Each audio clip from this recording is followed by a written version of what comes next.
दोस्तों, आज की कहानी है ससुराल वाले मुझे पसंद ही नहीं करते तो मैं ससुराल क्यों जाऊं।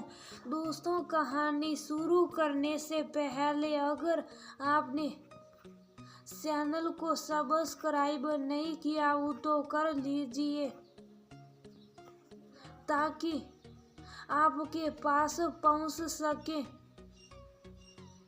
हर नया वीडियो। यहाँ उदास क्यों बैठे हैं? सब बार होली की पूजा के लिए बुला रहे हैं, जल्दी चलिए।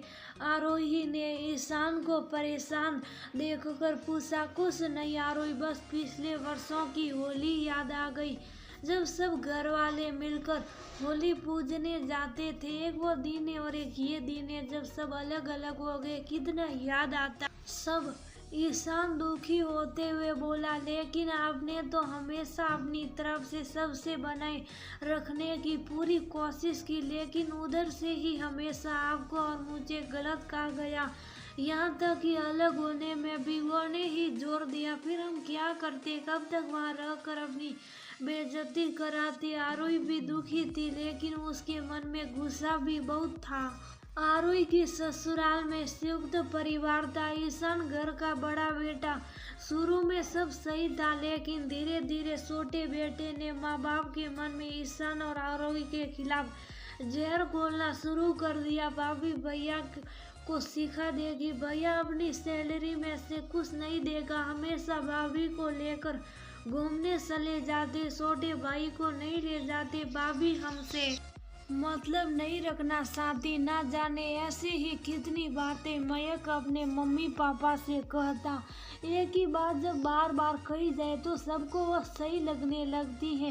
रही सही कसर छोटी बहू के आने से पूरी हो गई।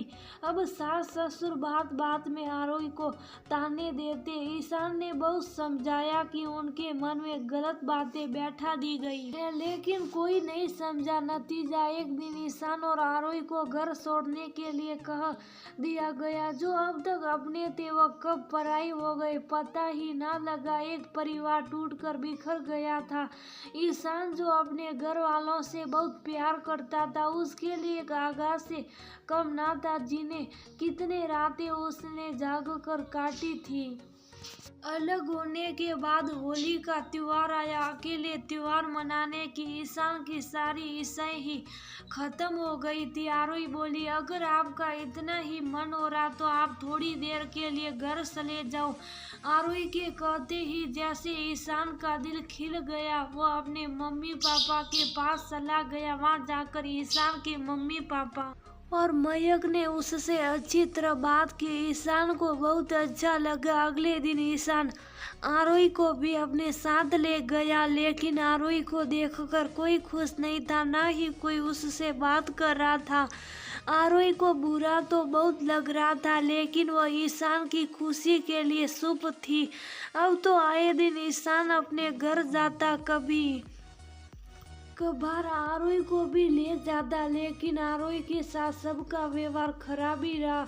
समय बीत रहा था। कुछ समय बाद जब दिवाली आई तो ईशान ने फिर उसे घर चलने के लिए कहा, लेकिन इस बार आरोही ने जाने से मना कर दिया। ईशान, क्यों बार बार मुझे बेइज्जत कराने के लिए ले जाते हो? जब कोई मुझे वहाँ पसंद नहीं करता तो क्या करूँ मैं वहाँ जाकर?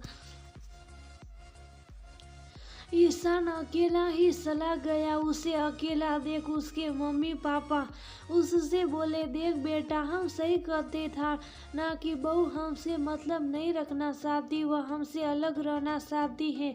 अब हर बार यही होता। ईशान अकेला घर जाता और सब लोग मिलकर ईशान को आरोही के खिलाफ भड़काते। धीरे धीरे ईशान को भी उनकी बातें सही लगने लगी। अब वह अक्सर आरोही से लड़ाई करता। उसके बीच जो प्यार था वह कहीं खो गया था। आज आरोही बैठी बहुत दुखी थी। वह सोच रही थी, एक वह दिन था जब ईशान मुझे समझते थे, मुझे प्यार करते थे, और एक ये दिन है जब ईशान अपने घर वालों के लिए मुझसे रोज लड़ते हैं। वह घर वाले जो उनके कभी सगे नहीं हुए, गलती तो मेरी ही थी। मुझे उस होली पर ईशान को उनके घर नहीं भेजना चाहिए।